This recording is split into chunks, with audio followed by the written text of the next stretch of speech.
Welcome to the Stephen Mansfield audio podcast.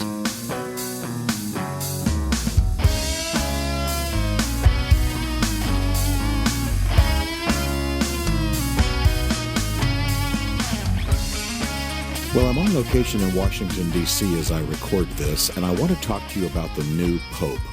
As the world now knows, the 266th pontiff of the Roman Catholic Church, he's decided to take the name Pope Francis, and he's from Argentina, and it's a very, very interesting choice. As I shared with you not too long ago, the scuttlebutt, the background politics, the news out of the Vatican, the leaks indicated that the Italians wanted the papacy back. We've had a German in Benedict XVI. The week before that, of course, we had John Paul II, who was from Poland. So you had a Northern European pope, but you did not have an Italian pope. Haven't had that for about 40 years. And the scuttlebutt was that the Italians wanted it back. Now, my Roman Catholic friends will warn me not to think too much in terms of politics. They believe the Holy Spirit is involved in these things, and they get a little bit resentful when we speak of Vatican politics and just sort of power politics defining these things. I of course, accept what they're saying in the sense that I believe the Holy Spirit is involved in almost everything. But the fact of the matter is that the Italians did want it back, and some of the leading Italians even said as much.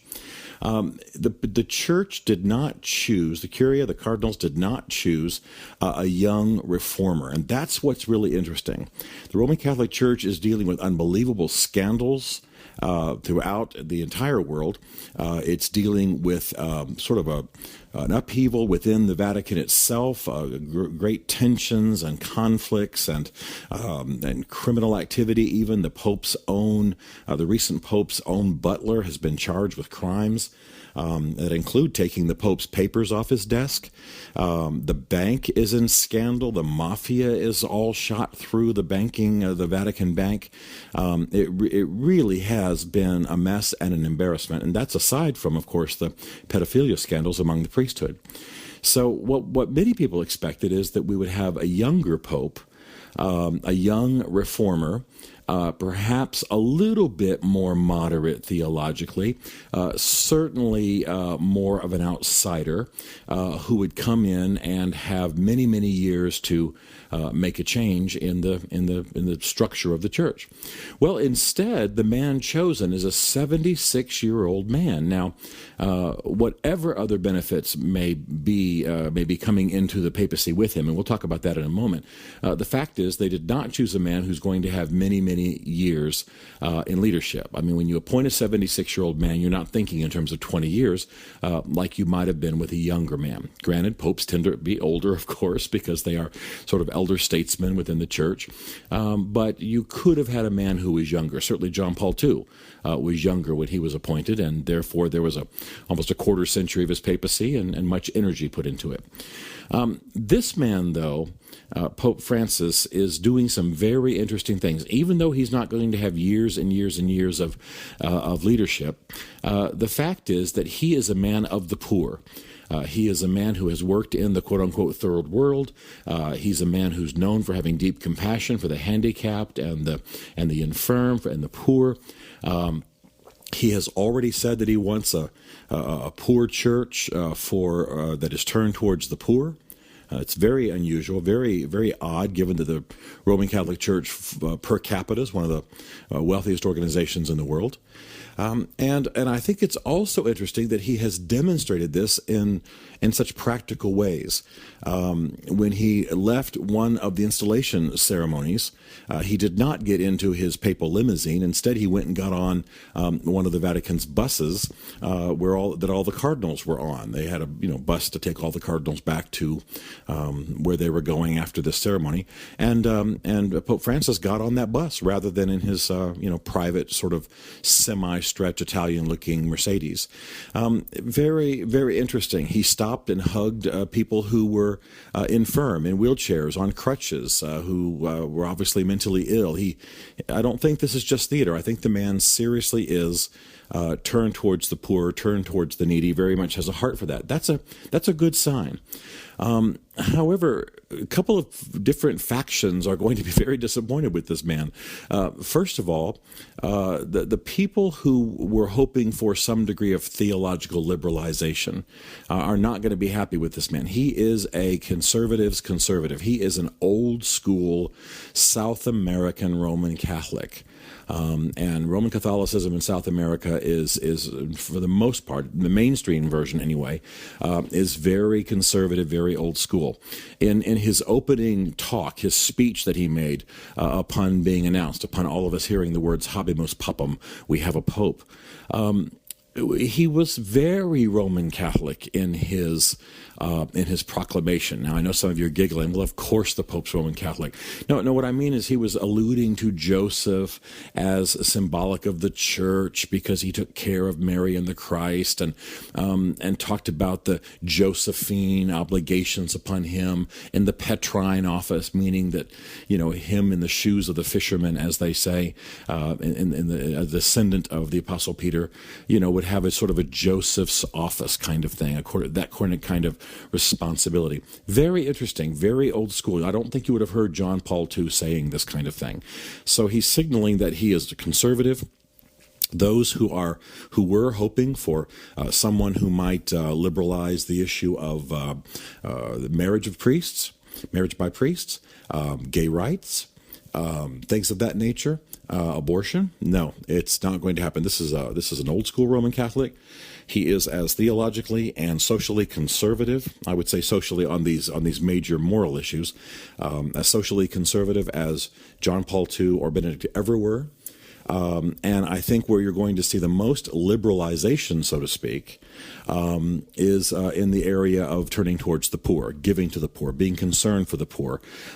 Perhaps the way to say it is not so much a Northern European church of sort of that style and approach, that kind of not materialism. Wouldn't accuse any pope of being materialistic, but certainly an accommodation of a European lifestyle. This man, Pope Francis, has worked amongst the South American poor, and I don't think he'll ever allow the church to go further northern, further materialist, further sort of baptizing Western secular values. So he's good in that sense. But anyone who is hoping for a change on gay rights, anyone who is hoping for a change on marriage, anyone who is hoping for a change on abortion, anyone who is even hoping for a change on major issues of Roman Catholic doctrine, I think they're going to be sorely disappointed. So what the church has done is essentially elected another transitional pope. If you've read my writings, or you've read my book, or you've heard my recent podcast, I believe that Benedict XVI was sort of a heroic transitional figure. He knew he'd have to dissipate the attention and the excitement that had been given to John Paul II. He knew the next pope would by definition have to be something of a letdown, have to maybe let the pressure out of all the attention and all the grandiose hopes and aspirations. And so Benedict XVI was the perfect man. He wasn't telegenic. He wasn't dynamic. He didn't speak English very well. He wasn't going to, hang out with hip-hop groups, and try to learn their dance steps as John Paul II did. He was a transitional figure. He served. He resigned. He did some good. More good needed to be done. The church did not bring on a young reformer, perhaps a little bit further left than the previous popes had been. No, they hired forgive me for that. They appointed an older, almost the same age as Benedict XVI, an older pope. And the good news, of course, is that he's from the third world, so to speak, although I'm not sure, that anywhere in South America is really totally third world. But they did not bring on a man who's going to have a 20, 30-year reformist papacy. There are two things I want to urge you to do. One is I want to urge you to get the movie The Shoes of the Fisherman, starring Anthony Quinn. I think it's amazing that movie almost tracks exactly what this Pope intends to do. And then, because this Pope has named himself Pope Francis, named after Francis of Assisi, I want to recommend that you get G.K. Chesterton's book on Francis of Assisi to really understand what this Pope intends, to really understand who Francis of Assisi was. There's even a silly movie from the 70s called Brother, Sun, Sister, Moon, which all incoming freshmen at my Christian college used to watch. And it was quite shocking because for some of them, from some of the students from conservative backgrounds, St. Francis is seen nude from the back at one point, and this was shocking. I say shocking to these people. But the movie's a little silly, but it does give you some sense of what was going on with St. Francis. So, G.K. Chesterton's Francis of Assisi, the Brother, Sun, Sister, Moon film, and then the older movie starring Anthony Quinn. Those of us who are older will remember that actor, which was The Shoes of the Fisherman. Fascinating. You want to pay attention to the papacy. You want to pay attention to the Vatican, even if you're opposed to it, even if you're theologically opposed to it, as most Protestants are. The Vatican does shape the world culture in which we live. Stephen Mansfield is a New York Times best-selling author, a popular speaker, a frequent faith and culture commentator on CNN, Fox, and Huffington Post. His groundbreaking books on faith and society include The Faith of George W. Bush, The Faith of Barack Obama, The Search for God in Guinness, and Lincoln's Battle with God.